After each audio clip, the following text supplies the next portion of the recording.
Today on The Young and the Restless, Chance considers a career change, Summer and Kyle celebrate, and Michael warns Victor. All products and services featured are independently chosen by editors. However, Soaps.com may receive a commission on orders placed through its retail links, and the retailer may receive certain auditable data for accounting purposes. In the jazz lounge, Devin and Nate are chatting at the bar when Audra walks in. She asks Devin if they can find a way to be civil. Devin asks, why? Nate says they're seeing each other, so it would be a little less awkward. Devin asks, what? He didn't think their lunches had turned into something like this, but it's none of his business. They can do whatever they want. Audra guesses he doesn't like it, and Nate supposes he's got plenty to say about it. Audra says she's genuinely fond of Nate, and there's no ulterior motives.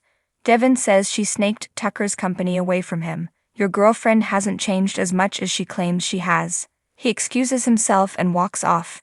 Nikki meets Lauren at Society and hopes she's not late. Lauren says she's right on time.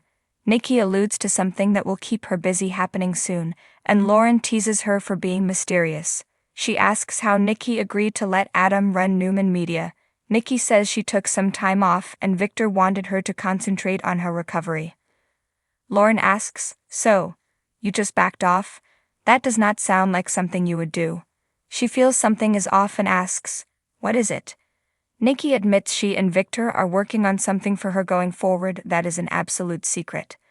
Lauren bets she can get it out of her. Alec Baldwin, prosecutor, may seek appeal and asks judge to revive case. Lily arrives in Victor's office, and he asks what she has for him. She has the key to what she believes is Billy's downfall. Victor asks what boy genius wants to do now. Lily says he's focused on the launch of Abbott Chancellor and is over-promising everything. He plans to promote a new deal that she thinks will make Chancellor sink like a rock. She thinks there's a way to bring in elements of the deal without compromising the way they do things, but Billy's basing the entire launch around the deal. If someone were to beat him to the punch, it would leave him scrambling. Lily says when Billy scrambles, that's when he's vulnerable. Victor tells Michael that his plan is for Lily to return to Chancellor. He tells Lily that he'll think about her proposal. Lily says she thinks her father would like them working together. I don't think he'd like how we're going about it, but he would like that we have this mutual trust. Victor remarks that Neil would be proud of her. Lily says he always taught her to be her own person. She has a proven track record and just wants what's rightfully hers. Victor says he'll be in touch. Lily exits, and Victor tells Michael it should be no surprise that he likes Lily and values her. Michael says he's leading her on when they both know the job she wants is going to Nikki. Do you think it's wise? Aren't we playing with fire here?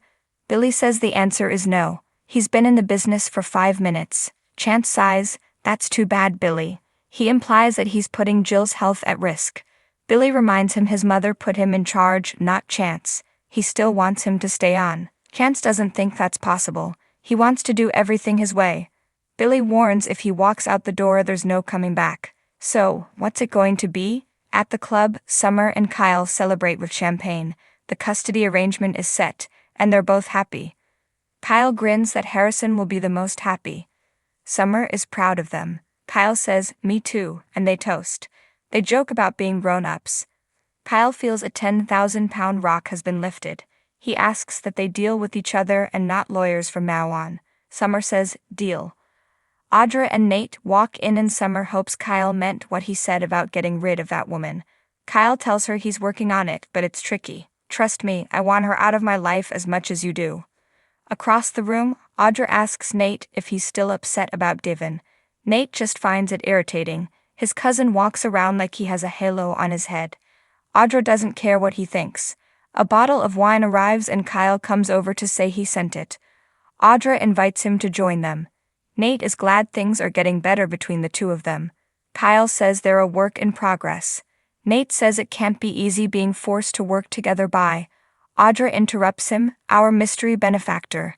Nate claims that Audra won't tell him who the investor is. Kyle grins that he won't get the name out of him either. Loyalty is far too important. In Victor's office, Michael doesn't want to be disrespectful, but does he want him to nod his head and agree or give him sage advice? Victor tells him to say what he wants to. Michael asks if he's still planning to put Nikki in charge. Victor says yes. Michael says he's sure she'll shine, eventually. Victor asks what he means by eventually. Michael points out she's never been in the role before, so Lily would be a prime asset to her.